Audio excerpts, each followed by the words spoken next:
Boa noite, irmãos. Vamos dar início à escola dominical de hoje.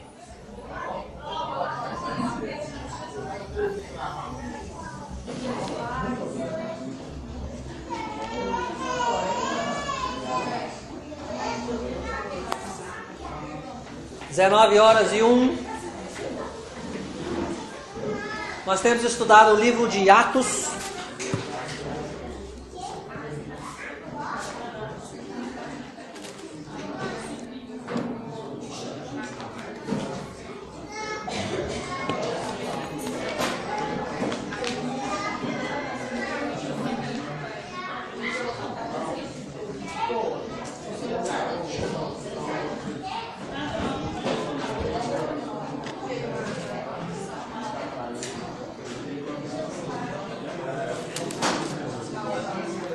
Vamos lá, irmãos.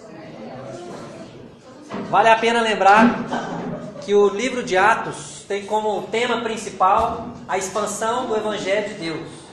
Okay? O livro de Atos ele ensina a pregação do Evangelho, das boas novas sobre a salvação.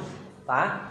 Começando na cidade de Jerusalém até os confins da terra. Certo?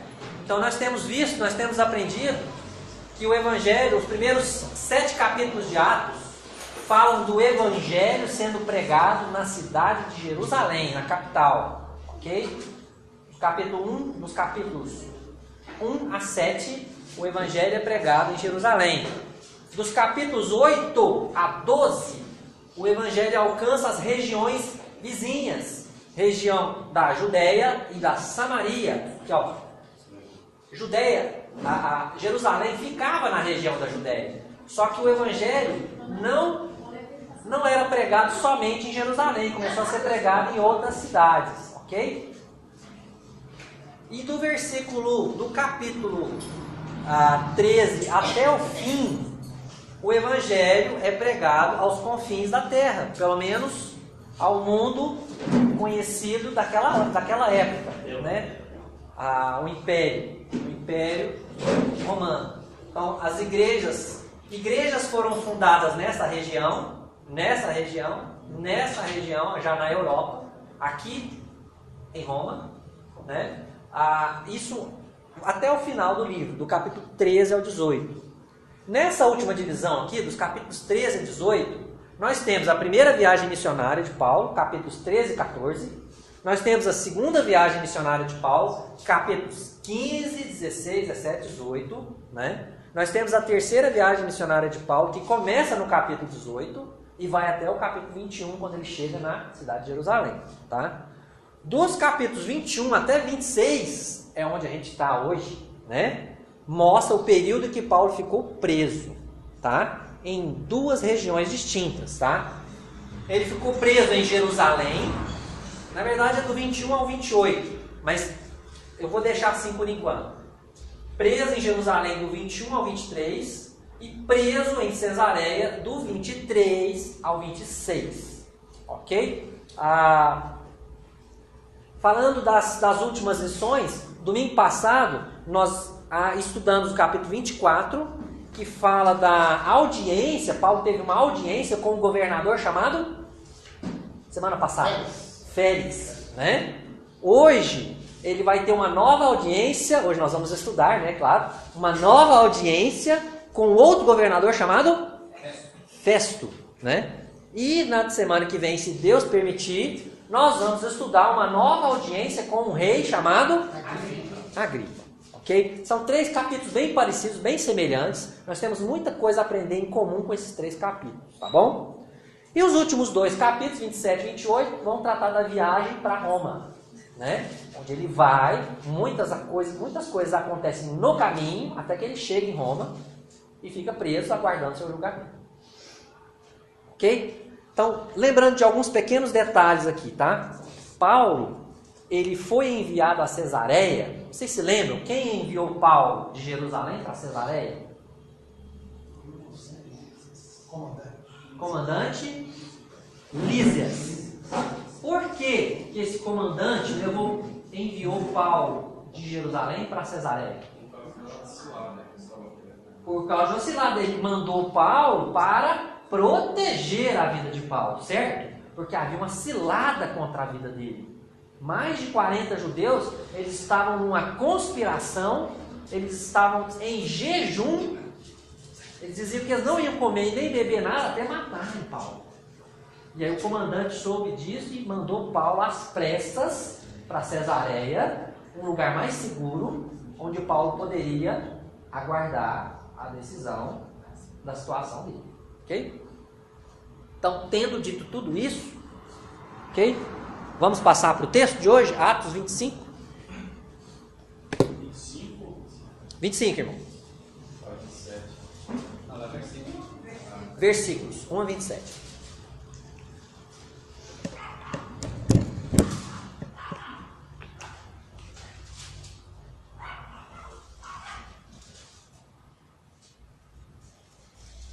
Vamos lá, capítulo 25. Tendo, pois, Festo assumido o governo da província, 3 dias depois, subiu de Cesareia para Jerusalém, e logo os principais sacerdotes e os maiorais dos judeus lhe apresentaram queixa contra Paulo, e lhe solicitavam, pedindo como favor, em detrimento de Paulo, que o mandasse vir a Jerusalém, armando eles cilada para o matarem na estrada. Festo, porém, respondeu achar-se Paulo detido em Cesareia e que ele mesmo, muito em breve, partiria para lá. Portanto, disse ele, os que dentre vós estiverem habilitados, que desçam comigo. E havendo contra este homem qualquer crime, acusem-no. Versículo 6. E não se demorando entre eles mais de 8 ou 10 dias, desceu para Cesareia no dia seguinte, assentando-se no tribunal, ordenou que Paulo fosse trazido. Comparecendo este, rodearam-no os judeus que haviam descido de Jerusalém, trazendo muitas e graves acusações contra ele, as quais, entretanto, não podiam provar. Paulo, porém, defendendo-se, proferiu as seguintes palavras: nenhum pecado cometi contra a lei dos judeus, nem contra o templo, nem contra César. Então Festo, querendo assegurar o apoio dos judeus, respondeu a Paulo: queres tu subir a Jerusalém e ser ali julgado por mim a respeito dessas coisas? Disse-lhe Paulo: estou perante o tribunal de César, onde convém seja eu julgado. Nenhum agravo pratiquei contra os judeus, como tu muito bem sabes. Caso, pois, tenha eu praticado algum mal ou crime digno de morte, estou pronto para morrer. Se, pelo contrário, não são verdadeiras as coisas de que me acusam, ninguém, para lhe ser agradável, pode entregar-me a eles. Apelo para César. Então, Festo, tendo falado com o conselho, respondeu: para César apelaste, para César irás. Versículo 13. Passados alguns dias, o rei Agripa e Berenice chegaram a Cesareia a fim de saudar a Festo. Como se demorasse ali alguns dias, Festo expôs ao rei o caso de Paulo, dizendo: Félix deixou aqui preso certo homem, a respeito de quem os principais sacerdotes e os anciãos dos judeus apresentaram queixa, estando eu em Jerusalém, pedindo que o condenasse. A eles respondi que não é costume dos romanos condenar quem quer que seja, sem que o acusado tenha presentes os seus acusadores e possa defender-se da acusação. De sorte que, chegando eles aqui juntos, sem nenhuma demora, no dia seguinte, assentando-me no tribunal, determinei fosse trazido o homem.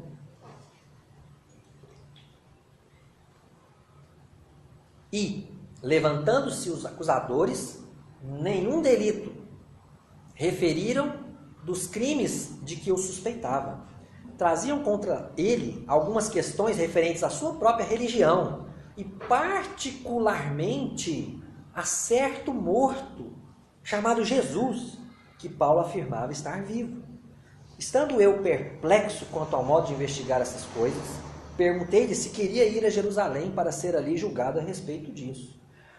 Mas, havendo Paulo apelado para que ficasse em custódia para o julgamento de César, ordenei que o acusado continuasse detido até que eu enviasse a César. Então Agripa disse a Festo: eu também gostaria de ouvir este homem. Amanhã, respondeu ele, o ouvirás. 23. De fato, no dia seguinte, vindo Agripa e Berenice com grande pompa, tendo eles entrado na audiência, juntamente com oficiais superiores e homens eminentes da cidade, Paulo foi trazido por ordem de Festo. Então disse Festo: Rei Agripa e todos vós que estáis presentes conosco, vedes este homem, por causa de quem toda a multidão dos judeus recorreu a mim, tanto em Jerusalém como aqui, clamando que não convinha que ele vivesse mais.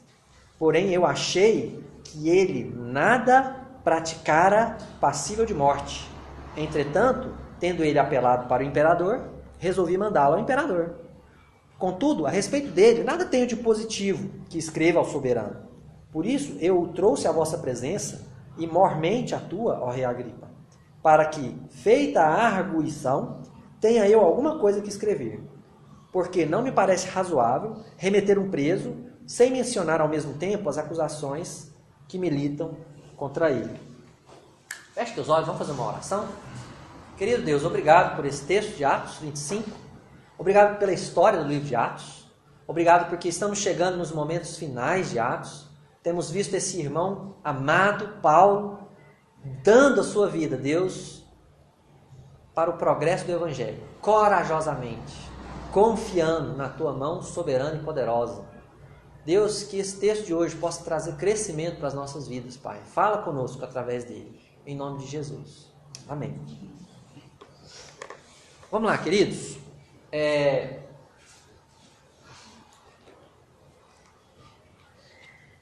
A ideia central do capítulo de hoje se vocês conseguem concordar comigo, os homens mostram quem são através de suas ações. Inclusive, essa ideia, ela permeia o capítulo 24, 25 e 26. Os homens mostram quem são através das suas ações, tá? Alguns homens, ou alguns, mostram que são homens de Deus através de suas ações.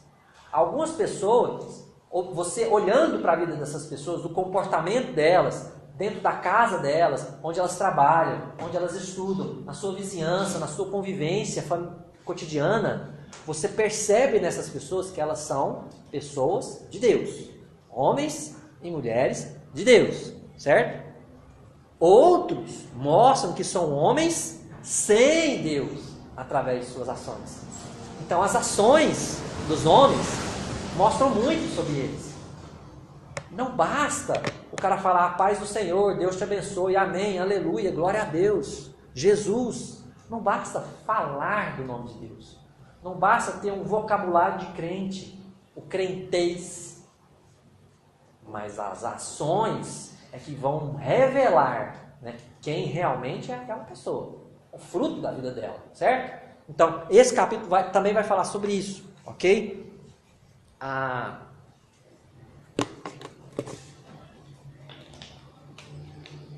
Então, vamos lá. O primeiro trecho são os 5 primeiros versículos. O que acontece nos 5 primeiros versículos? O novo governador assume o seu posto. Ele se chama Pórcio Festo, né? Ele foi colocado como governador daquela região, e aquela região tinha, vamos dizer assim, 2 capitais. Cesareia, que era a capital administrativa, política, né? Jerusalém, a capital religiosa, certo? Então a capital política e administrativa era Cesareia. Então é lá onde ele morava, onde ele ficava, né? Só que ele foi até Jerusalém, porque era a capital religiosa, era a capital dos judeus, e é ainda a capital dos judeus. E ele era governador da região da Judéia, né? Então ele estava ali recebendo as boas-vindas dos seus governados, certo? Irmãos, depois de quanto tempo Paulo ficou na cadeia? Depois de 2 anos preso. Na primeira oportunidade que os judeus tiveram, o que eles fizeram? Já implicaram, acusaram. Governador, é o seguinte, tem um preso aí. Primeiro dia de mandato. Tem um preso aí chamado Paulo. Nós queremos que você mata ele. Se não quiser matar, nós queremos que você condena ele. De preferência, manda ele para Jerusalém. Que aí a gente mata ele mais tarde. Na primeira oportunidade que eles tiveram diante do novo governador, gente. Vocês pararam para pensar nisso? Como que esse povo tinha ódio de Paulo? Paulo estava parado, vamos dizer assim. Eu usei a expressão congelado, né? Eu usei a expressão stand-by, né? Às vezes a gente fica na geladeira, sempre que eu falei isso no domingo passado, né? Deus coloca a gente na geladeira. Mas Paulo não estava quieto. Paulo estava buscando a Deus. Paulo orava. Possivelmente Paulo escrevia. Paulo não estava parado. Mas ele não estava viajando, visitando igrejas, evangelizando, como ele fazia antes. Mesmo assim, na primeira oportunidade. Primeiro, esses judeus acusaram Paulo. E não pegaram leve com ele não, pegaram pesado. Versículo 2. Logo, olha só, e logo os principais sacerdotes maiorais dos judeus lhe apresentaram queixa contra Paulo. Eles solicitavam, pedindo como favor, em detrimento de Paulo, que o mandasse vir a Jerusalém, armando eles cilada para o matarem na estrada. Irmãos, não era suficiente Paulo ficar em stand-by, eles queriam Paulo morto. Isso aqui é povo de Deus, hein? Imagina. Se não fosse... Tem um outro versículo, versículo 15. Olha o que fala o versículo 15. A respeito de quem? Então, Festo, ele está contando a história para o rei Agripa. Aí ele vai falar sobre Paulo. Versículo 15. A respeito de quem os principais sacerdotes e os anciãos dos judeus apresentaram queixa, estando em Jerusalém, pedindo que eu condenasse. Não acabou. Versículo 24. Agora, diante do público, né, quando ele prepara a audiência para o rei Agripa, ele fala mais uma vez, Festo, versículo 24. Então disse Festo: Rei Agripa e todos vós que estáis presentes conosco, vedes este homem, por causa de quem toda a multidão dos judeus recorreu a mim, tanto em Jerusalém como aqui, clamando que não convia que ele vivesse. Está claro, nítido, que os judeus queriam a morte de Paulo. Se não desse para matar, condenado. Porque o caso dele estava parado, ele não tinha sido condenado. Ninguém quis julgar o caso dele, porque eles sabiam que ele era o quê? Inocente, mas não tinha coragem de assentá-lo, né? Para não causar confusão com os judeus. Então deixaram o caso dele lá sobre a mesa. Então, se não puder matar, condena. De preferência, julga ele aonde? Em Jerusalém. Que aí a gente pega ele na estrada. Que ódio é esse, irmãos? Olha, eu aprendo uma situação com isso. Eu tenho aprendido isso. Acho que muitos aqui têm aprendido com isso. Nunca pense, irmãos, que o que está ruim não pode ficar ainda. Porque pode. Nunca pense que o que está ruim não pode ficar ainda. Não faça, não aguento mais. Não diga isso. Deus sabe o seu limite. Deus não dá provação maior do que você, filho de Deus, pode suportar. Existe promessa bíblica. Então, prepare-se para os dias vindouros. Confie em Deus. Nós vamos falar sobre isso daqui a pouquinho. Beleza, primeiro bloco. Começou pesado, né? Segundo bloco, versículos 6 a 12. O que acontece aí? Esse capítulo, esse trecho, mostra o governador Festo conduzindo a audiência com Paulo, né? E foi rápido. Não, eles não enrolaram, não, porque eles queriam que Paulo fosse condenado, né? O versículo 7 diz que os judeus fizeram muitas e graves acusações contra Paulo. Contudo, não podiam só balela, só papo, eles não podiam provar o que eles falavam, não é? Muitas acusações e graves acusações contra ele. Parece que Lucas não quis ser repetitivo, né? Falando quais eram as acusações, porque já veio falando isso, né? Nos capítulos anteriores, né? E aí Paulo, versículo 8, se defende usando 3 frases. Não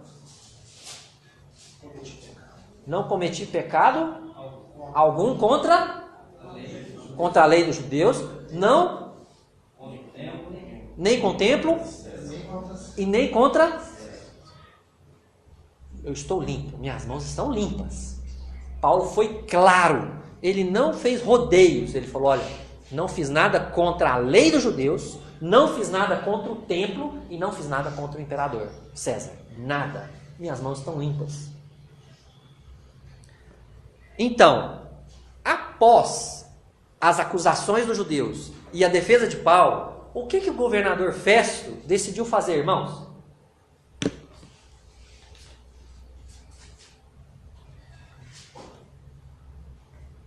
Ouvir Paulo?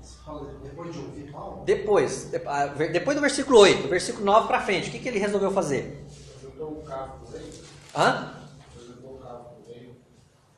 Antes disso ainda, o ar. 9. Olha, o que vocês percebem disso aí, gente? Vamos lá.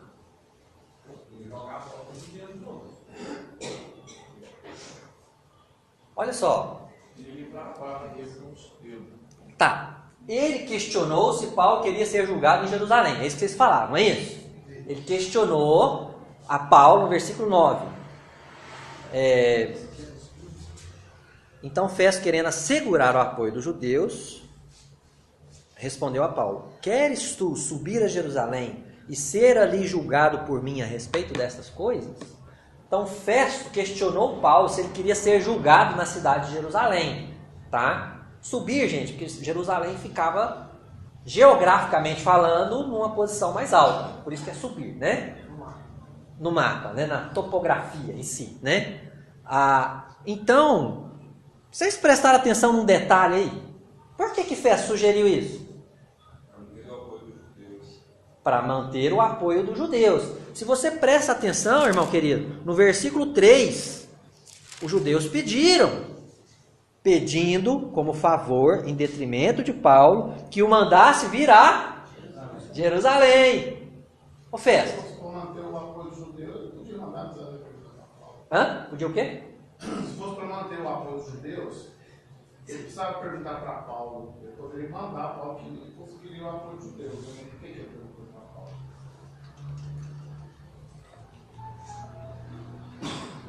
Boa pergunta. Mas Paulo tinha uma opção, que foi a opção que ele escolheu. Né? Nós vamos ver isso aqui. Paulo podia negar essa ordem do governador. Entendeu? Eu vou chegar lá daqui a pouquinho, Marcos. Né? Eu vou chegar lá. Segura essa dúvida aí que eu vou chegar lá, tá? Então o versículo 3 mostra a sugestão dos judeus. Manda ele para cá. No versículo 4, o governador Festo, talvez ele ainda não tinha conhecimento de todos os fatos, e aí ele falou o seguinte, versículo 4. Festo, porém, respondeu: achar-se Paulo detido em Cesareia, e que ele mesmo, muito em breve, partiria para lá. 5. Portanto, disse eles, que dentre vós estiverem habilitados, que desçam comigo, havendo contra este homem qualquer crime, acusem-no. No primeiro momento, Festo não mandou Paulo ir para Jerusalém. Festo falou para os judeus: vocês é que vão a Cesareia. Ele está preso lá, né? Só que com a insistência dos judeus, e ele queria agradar os judeus, porque ele era governador dos judeus, né? Existe aquela tensão política, né? Ele sugeriu para Paulo: Paulo, faz o seguinte, eles estão querendo que você vá para lá, tudo bem da sua parte? Você vai para lá? Posso agradar todo mundo? Né? Essa foi a sugestão de Festo, né? Na verdade, ele agiu assim para agradar os judeus. Como Félix, o governador anterior, tinha feito. Vocês se lembram disso na aula passada? No capítulo 24, último versículo. Capítulo 24, último versículo. 2 anos mais tarde, Félix teve por sucessor Pórcio Festo. E querendo Félix assegurar o apoio dos judeus, manteve Paulo. Por quê? Gente, o que a decência e a lógica nos ensinam que o governador tinha que fazer com Paulo? Libertar, ele não tinha culpa de nada. Só que se ele libertasse Paulo, ele ia comprar um grande problema com os judeus. Então ele fez um meio de campo, né? Uma política. Falou, deixa ele aí, eu já tomei o mandato, está terminando, né? Empurrou com a barriga. E Félix fez isso. E Festo agora, no capítulo 25, está seguindo o mesmo caminho. O caminho da política, né? O caminho do meio de campo, do meio termo. Ele não queria desagradar os judeus. Tudo bem até aí? Tudo jóia até aí? Agora, olha o que a gente pode aprender com isso, tá? Vou chegar lá daqui a pouco, guarda. A conduta do homem sem Deus, normalmente, costuma ser a mesma, tá? Costuma ser sempre a mesma. O homem sem Deus, ele procura agradar quem? A maioria. Ou então ele mesmo, não é? O homem sem Deus, ele não quer agradar a Deus. Ele não quer agradar a verdade, a justiça, a honestidade. Ele quer agradar a maioria ou agradar ele mesmo, a maioria das vezes. Né? A maioria das vezes é assim que funciona. Foi isso com Félix, foi assim com Félix, foi assim com Festo. E basta ligar a televisão, olhar para os nossos dias que a gente vai ter um testemunho claro disso. Né? O homem sem Deus, especialmente falando, aqueles que são responsáveis por outros homens, que governam, que lideram, eles muitas vezes, na maioria das vezes, procuram agradar a maioria, para se beneficiar, é claro, né? Não para beneficiar a maioria, mas para se beneficiar com aquilo, certo? É uma troca. Eu vou comprar o seu favor, eu vou comprar o seu apoio, e é isso que eles estavam fazendo com os judeus, os governadores, tá? Segunda aplicação aqui, olha. Esse homem sem Deus, ele cede à pressão do grupo. Ele cede à pressão, porque a princípio, quando ele foi em Jerusalém, ele falou, não, vocês é que vão para Cesareia. Aí eles foram em Cesareia, e aí, Paulo? Beleza? Vamos descer para Jerusalém, vamos agradar todo mundo. Ele cede à pressão do grupo. Félix tinha cedido à pressão do grupo, para não comprar uma briga com o grupo, mesmo sabendo que Paulo era inocente. O comandante Lísias tinha mandado uma carta para ele. Olha, esse homem é inocente, eu estou mandando ele para você porque estão querendo matar ele. Esse homem não fez nada digno de morte nem de prisão. Ele é romano, né? E os governos... É interessante como que a gente vê nesse texto a provisão de Deus, né? Sim. Porque se o governador ali tivesse tomado a posição de falar assim, não, então eu vou mandar ele para Jerusalém, Paulo seria mudo. Sim, entendeu? com certeza. E ele agradaria aqueles povos lá. Mas Deus fez, por causa do egoísmo desse homem, preferiu agradar ele e estaria agradando também aos povos. Então é tudo provisão de Deus mesmo. Porque se ele toma a decisão que ele deveria tomar de inocentar, ele perdia a moral com o povo. Mas se ele toma de fazer com que eles também fossem para Jerusalém, ele morrer. Existe um dilema, Maurício, irmãos, entre a soberania de Deus e a responsabilidade do homem, não é? Deus é soberano sobre tudo, sempre. A Bíblia ensina isso. Mas a Bíblia também ensina que a soberania de Deus não isenta o homem da sua responsabilidade, porque Deus vai pedir contas de cada um, né? Mais adiante eu vou fazer uma série de pregações sobre isso, tá? Sobre a soberania de Deus e a responsabilidade do homem. E por último, esse homem sem Deus, ele perverte o direito, se preciso for. Ele perverte o direito, deixando de fazer o que é certo para se beneficiar ou para beneficiar a maioria, ganhando alguma coisa em troca, né? Lembra que nós lemos o versículo 25? O versículo 25 diz: porém, eu achei que ele nada praticara passível. Por que você não libertou ele então? Se ele não tem crime, por que você não falou, não, vai embora para sua casa, tchau, você está livre? Por que ele não libertou Paulo? Ele ia enfrentar problemas, e muitos problemas, e ele foi covarde, né? E às vezes acontece com a gente, né, irmãos? A gente se acovarda, porque a gente não quer enfrentar problemas. A gente não quer enfrentar desentendimentos, dificuldades. Aí a gente acaba fazendo um meio de campo. A gente flexibiliza uma atitude que deveria ser mais rígida, mais firme. Então, estamos quase chegando lá, Ar, segura aí. O que Paulo, então, decidiu fazer? Essa é a questão, Ar. Porque o governador, ele fez uma sugestão a Paulo. Você quer ir a Jerusalém e ser ali julgado por mim a respeito dessas coisas? O que Paulo decidiu? Não, eu já estava lá, eu queria ser julgado em Roma. Olha, mas não é, igual você falou, não é somente não. Não, eu não quero. O que ele falou? Já que eu estou aqui, né? Eu apelo para César. O que significa isso, irmãos? É o direito que ele tem como romano de ser julgado em Roma. Isso seria, deixa eu fazer uma ilustração aqui. Seria como um recurso. Eu vou recorrer ao Supremo Tribunal Federal, a última instância. Entendeu? Ele, como romano, ele tinha direito a esse recurso. Porque ele era cidadão romano. Então ele podia falar, olha, eu apelo para César. O que significa isso? Que o caso dele ia passar ali do juiz de primeira instância para o Supremo Tribunal Federal. E o próprio imperador ia julgá-lo em Roma, na capital. Né? Mas ele tomou essa decisão por causa daquela conversa que Jesus teve com ele, né? Eita! É isso, né? Importante, né, Carlos? Você está pegando aí, você está pegando o fio da meada. Mas acredito, eu penso que não só por isso, Arley. Olha aí, ó, vou responder a sua pergunta agora. Então, o que Paulo fez? Paulo apelou para que fosse julgado pelo imperador César. Detalhe, César não é o nome do imperador, tá, gente? César é um título. O nome é Nero. Esse era o imperador da época. Tinha o Júlio César, tinha o Tibério César, tinha o Augusto César, né? Esse era o Nero, tá? Tertuliano, tinha vários, são 7, né? 7, não é isso? 7 Césares, né? Do mesmo jeito.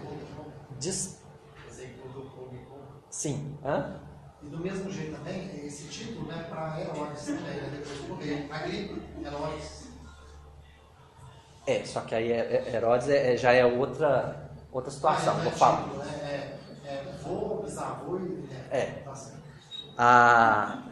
Então, olha só, o Arley, irmãos, o que Paulo decidiu fazer? Olha, primeira coisa, Paulo percebeu que o imperador estava procurando favorecer quem? Os judeus. Ele era minoria. O governador, perdão, você está correto. O governador estava favorecendo os judeus. Ele já sentiu uma pontinha ali. Como que eu sei disso? Se você ler o versículo 9 e 10, olha só, versículo 10 e 11. Disse-lhe Paulo, estou perante o tribunal de César, onde convém seja eu julgado. Nenhum agravo pratiquei contra os judeus, como tu, muito bem sabes. Né? 11. Caso, pois, tenha eu praticado algum mal ou crime digno de morte, estou pronto para morrer. Se pelo contrário, essa frase de Paulo fala tudo. Se pelo contrário não são verdadeiras as coisas que me acusam, ninguém, para lhe ser agradável, pode entregar-me. Paulo percebeu, esse cara quer me entregar na mão dos judeus. Esse cara quer comprar o apoio dos judeus e me matar. Para ser agradável. Porque para ele não tem valor nenhum. Né? Ele pode muito bem fazer um cambalacho aí e esconder que um romano foi morto na mão dos judeus, ou mesmo ele não precisa nem esconder isso. Ele simplesmente vai alegar lá que eu levei realmente gentios para dentro do templo e acabou a história. Eles estariam autorizados a me matar. Né? Então, Paulo, em primeiro lugar, ele percebeu que Festo estava favorecendo os judeus. Em segundo lugar, Carlos, Paulo tinha recebido uma promessa do próprio Senhor no capítulo 23, versículo 11. O que o Senhor prometeu para Paulo? Paulo, fica firme aí, meu filho, meu amado. meu querido. Sabe por quê? Da mesma maneira, do mesmo modo como você deu testemunho em Jerusalém, você também vai dar testemunho aonde? Roma. Paulo, você vai parar lá em Roma. De um jeito ou de outro. Eu vou te levar para Roma. Ele sabia que ele ia para Roma. Ele não ia morrer em Jerusalém. Não antes de ir em Roma. Pelo menos isso. Né? Ele sabia. Então, a soberania de Deus e a responsabilidade humana. Paulo, ele fez o que cabia a ele, certo? Deus quer que eu vá a Roma. Eu sou romano, tenho direito de apelar para ir a Roma. Então, eu vou para Roma. Eu apelo a César. Ele usou a sabedoria e a inteligência que Deus deu a ele, e através da promessa de Deus e da ação de Paulo, as coisas estavam caminhando juntas. Ele estava indo para Roma. Captou isso aí agora, Arthur? Né? Então, ele tinha o direito legal de dizer não. O governador não podia forçá-lo aí, porque ele era um cidadão romano. Ele tinha esse direito. Quer dizer, esse governador é o quê? Ele era Um judeu? Não, ele era romano, ele estava abaixo da autoridade do imperador. Entendeu? Do imperador. Ele estava abaixo da autoridade do imperador. Governador, ele tomava conta das regiões. O império era dividido em várias regiões. Então, tinham vários governadores. É como... A pergunta dele é no sentido de fé, né? Não, é por causa do rei, né? Que parece o rei. Esse aí eu vou falar mais pra frente. O Agripa. Não tem nada a ver. Tem semelhança. Vou falar daqui a pouco. Mas não é o mesmo, não é na mesma região, tá? O governador é da região da Judéia. O rei Agripa é de outra região. Vou chegar lá daqui a pouquinho. Se Deus quiser. E aí então, Paulo concluiu que Festo queria entregar a vida dele de bandeja para os judeus. E aí ele entrou com recurso, né? Apelo a César, a Nero, né? Então, a conduta do homem de Deus deveria ser sempre a mesma. Como deve ser a conduta do homem de Deus? Ele deve descansar em Deus, confiar em seus cuidados, não importa o quanto tramem contra ele. O homem de Deus, mesmo quando ele sabe que tem algo contra ele, ele precisa manter o seu coração no lugar. Ele precisa clamar a Deus: Deus, aquieta o meu coração, me dá sabedoria para descansar no Senhor. Como José, do Egito, não é? Confiar que a minha vida está nas tuas mãos, ó Deus. Como desde o começo os amigos de Paulo: não vai para Jerusalém, não, você vai morrer lá. Eu vou, irmãos. Eu vou. A minha vida está nas mãos do Senhor. Eu preciso ir lá, né? Descansa em Deus, irmãos. Eu vou chegar lá. O homem de Deus deve viver com a consciência limpa. Quando Paulo foi acusado, o que ele falou? Eu não fiz nada contra a lei dos judeus, nem contra o templo, nem contra César. Eu não devo nada a nenhum de vocês. Olha, será que a gente teria capacidade de falar isso, irmãos? Né? Olha, outra questão. O homem de Deus, ele deve assumir seus erros. Ele falou assim: olha, se eu fiz algo do que me acusam, eu estou pronto para morrer. Olha, se eu fiz, eu pago. Esse é o homem de Deus, né? Assumir a responsabilidade dos seus erros. E nós temos muitos erros, precisamos assumi-las, né? E ele deve obedecer à lei. O que quer dizer com isso? Paulo, ele não deu um jeitinho. Ele usou os recursos que ele tinha, legais, os recursos legítimos. Ele não torceu o direito igual o governador torceu o direito. Ele tinha o direito de apelar para César. E assim ele fez. Ele usou a lei. Ele, conhecedor da lei, usou a lei. Ele não enganou ninguém. Ele não mentiu para ninguém. Ele não prejudicou a ninguém, né? Ele usou a lei em seu favor. Isso é um homem de Deus. Gente, a gente precisa aprender com isso, né? Como a gente precisa? Eu preciso, né? E ele teve paciência, né? Ele podia ter apelado antes. O governador vai fazer. Ficou 2 anos ali, né? E quer dizer, tem coisas que é só ele e Deus, não tem como a gente saber, né? Que passava na mente dele, né? Ele esperou aquele momento, ele percebeu que era o momento. É o momento de eu fazer isso. Né? Porque até então ele estava protegido lá. Estava preso, mas a vida dele estava salva. Né? Continuando, então, o último bloco, irmãos, que é os versículos 13 até o fim. Esse último bloco, ele mostra o governador apresentando ao rei Agripa o caso de Paulo. Então, o rei Agripa, ele era responsável por uma parte das terras romanas na região da Palestina, tá? Ele foi até a cidade de Cesareia cumprimentar, o governador Festo, que tinha acabado de assumir seu trono, né? É como um prefeito que vai na outra cidade cumprimentar o outro prefeito, né? E, detalhe, Agripa era judeu, ele era filho de Herodes, do capítulo 12. O Herodes que mandou decapitar Tiago, mandou prender Pedro, para matar Pedro, você lembra lá do capítulo 12.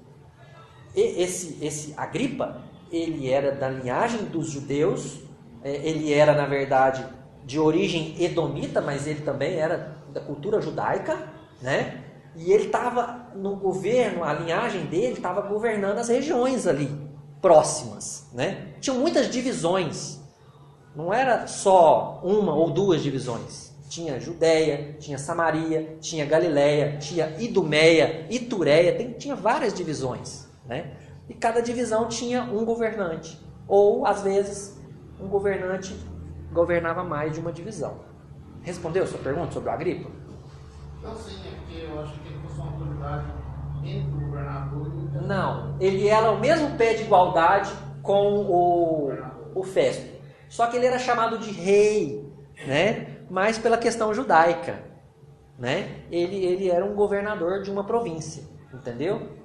Não tinha relação de autoridade diferente, a mesma autoridade. Tanto é que ele pede para o governador: eu gostaria de ouvi-lo, né? E o governador fala: amanhã você vai ouvir. Quer dizer, parece que o governador até quis botar autoridade, não, hoje não, amanhã, né? Então, assim, não tinha nenhuma relação assim. Tá, então o que aconteceu aqui? O governador contou o caso de Paulo para Agripa. Ele começou: rapaz, deixa eu te contar. O meu antecessor me deixou um problema aqui. Me deixou um tal chamado Paulo, que os judeus estão doidos para matar. E aí contou o caso. E como o Agripa ele vinha de origem judaica, ele: opa, quero escutar mais sobre isso. Que aí ele falou: não, o problema é de um certo morto que Paulo afirma estar vivo, chamado Jesus. Na hora que esse homem ouviu esse nome, Jesus, eu imagino o susto que ele tomou, porque ele conhecia a história de Jesus. A família dele estava totalmente envolvida com Jesus, né? E ele: opa, eu quero ver esse cara, eu quero ver esse homem, né? Então, estou empolgado aqui hoje, né, irmãos? O versículo 25 mostra, mais uma vez, repetindo, o versículo 25 mostra que Festo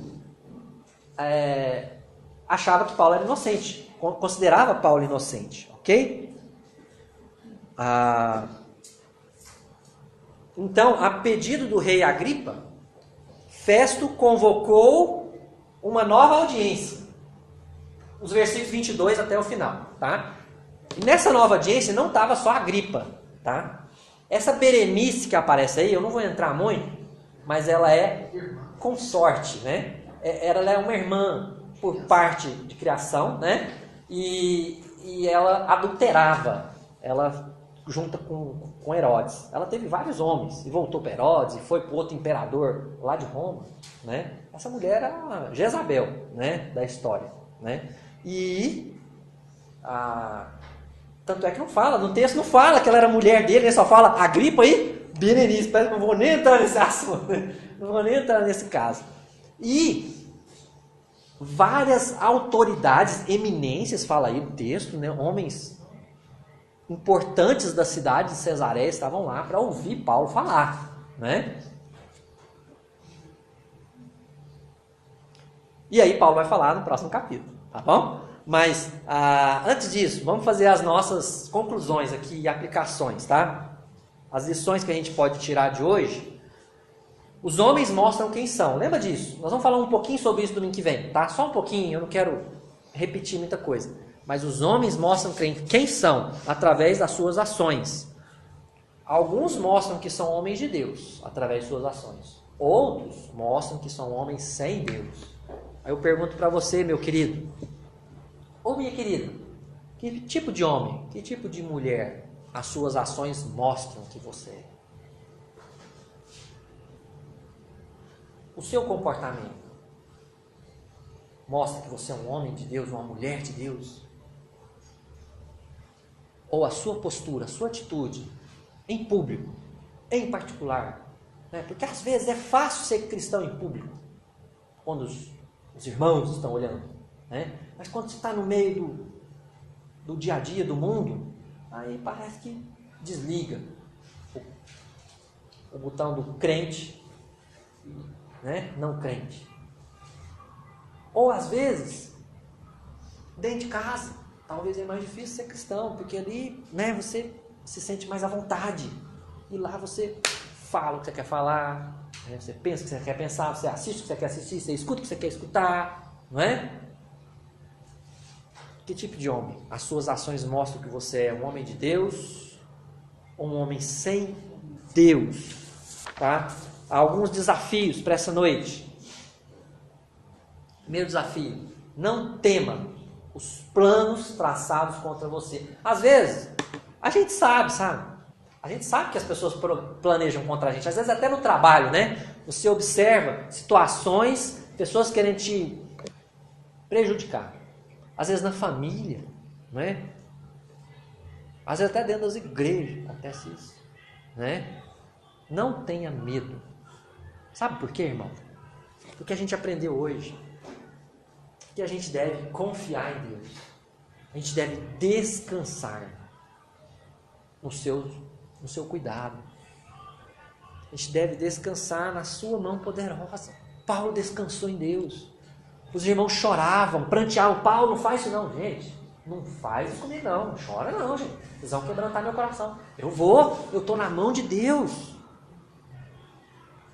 Mais de 40 lá falavam, nós vamos comer e beber até matar. Paulo, eles devem ter morrido de fome, né? Aqueles lá, porque mais de 2 anos se passaram. Ou então eles mentiram e comeram. Quebraram o jejum, né?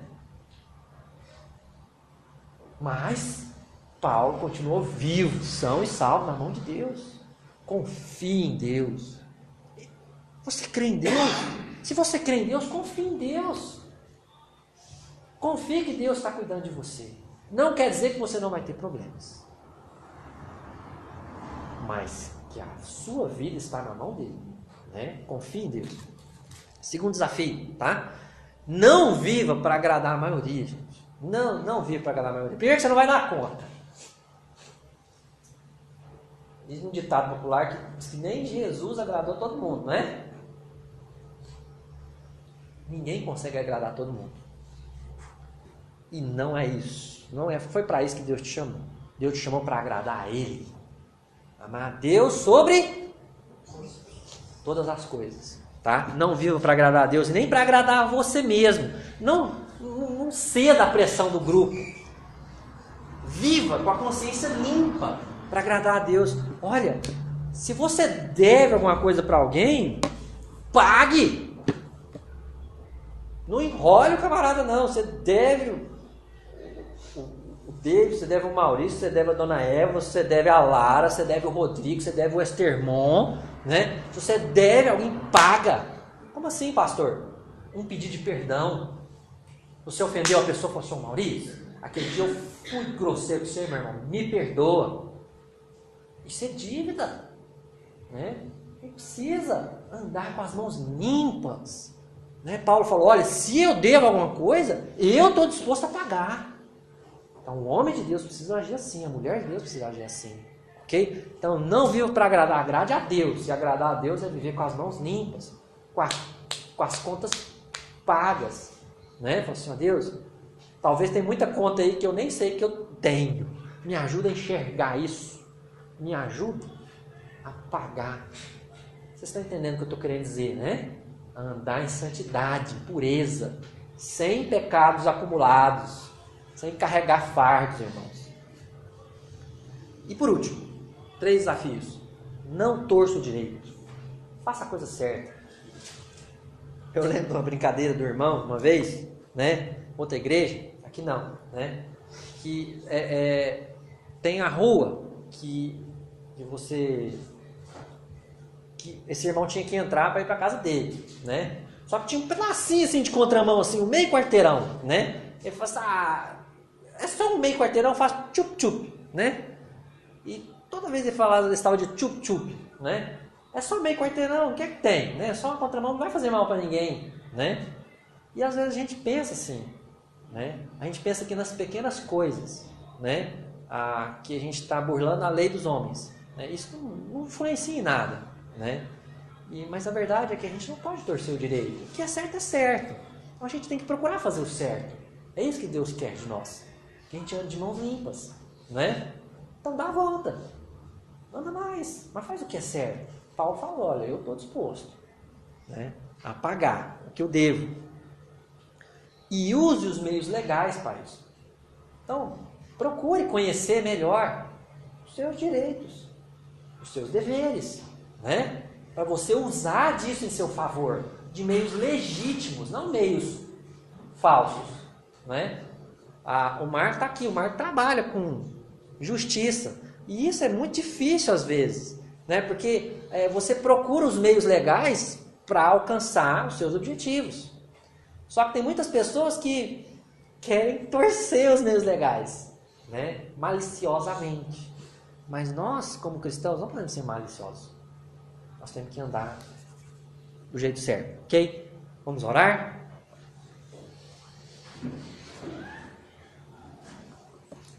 Querido Deus, obrigado por esse texto.